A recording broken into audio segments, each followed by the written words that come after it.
to beautiful Cannes. My guest today has made one film a year for the past 5 decades, and his latest is right on schedule. That film, Café Society, makes him the first and only director in Cannes history to open the festival for a record 3 times. Café Society is set in glamorous 1930s Hollywood, and it stars Jesse Eisenberg and Kristen Stewart, Blake Lively, and Steve Carell. It's all about nostalgia, regrets, and choices, themes that are growing ever dearer to the heart of this 80-year-old legend. Let's go meet Woody Allen. I'm expecting a call from Ginger Rogers. She's not happy with her representation, so who knows? Phil, it's Rose. Rose? Your sister. My son. He's coming to Hollywood. The man eats with Fred Astaire and Gary Cooper. I'm impressed. Hello? Come in. Sit. Christ, man, it's all about ego. This whole town runs on ego. Yeah, I'm Bobby. Bonnie, come in here, can you? Bonnie, this is my nephew, Bobby. Welcome to Hollywood. Woody Allen, hello. It's a pleasure to meet you. You've had so many films screened in Cannes over the years, and yet you've only started coming relatively recently. Why did you not come so much before, and why the change now? Well, when I started coming, I found that I enjoyed the atmosphere very much. You know, as you know, I never come in competition, but I like to visit the south of France. My wife likes it very much too and enjoys it. I like to see friends that I don't get a chance to see who come here. Many cinema people come, and I get a chance to see them and say hello.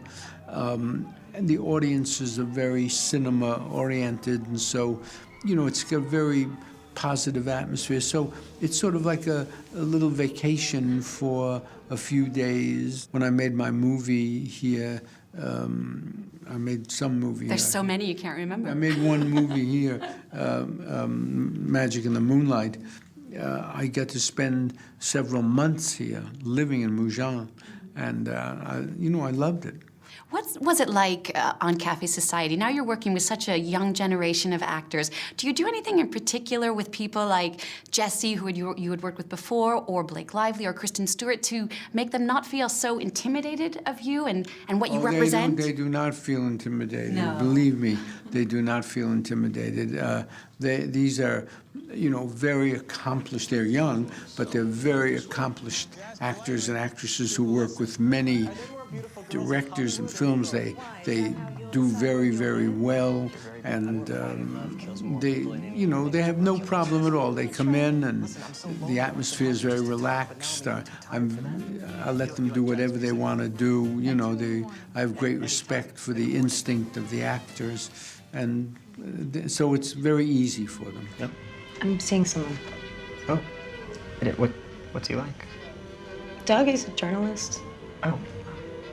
I just thought since you had so much free time on your hands.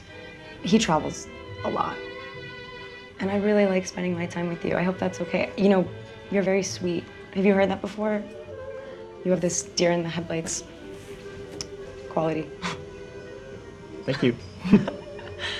Well, if I was your boyfriend, I would not travel. Or if I did, I would take you with me. I hope he knows how to kiss you and all the rest. It's between us. On Café Society, we find again these themes of mortality, regrets that we've seen in so much of your work over the past years, but I feel this one feels particularly poignant because there's a lot about choices. Do you feel in your life, or tell me one choice perhaps that you've made in your life that you regret, perhaps a movie you wished you hadn't made? Oh, God, I have so many regrets. I don't know where to begin. Well, I mean, I regret dropping out of school when I was younger. I regret, you know, maybe not going into a different life, you know, maybe I regret not maybe being a dancer or a musician, or, you know, I mean, I have many, if I had my life to do over, and people always say I would do everything the exact same way, but I would do everything differently. I read that once you release a film, you never, ever watch it again. First of all, is that true? That's true, and that's one of the things, that's the only thing about Cannes that puts me off. I have to sit through my film again.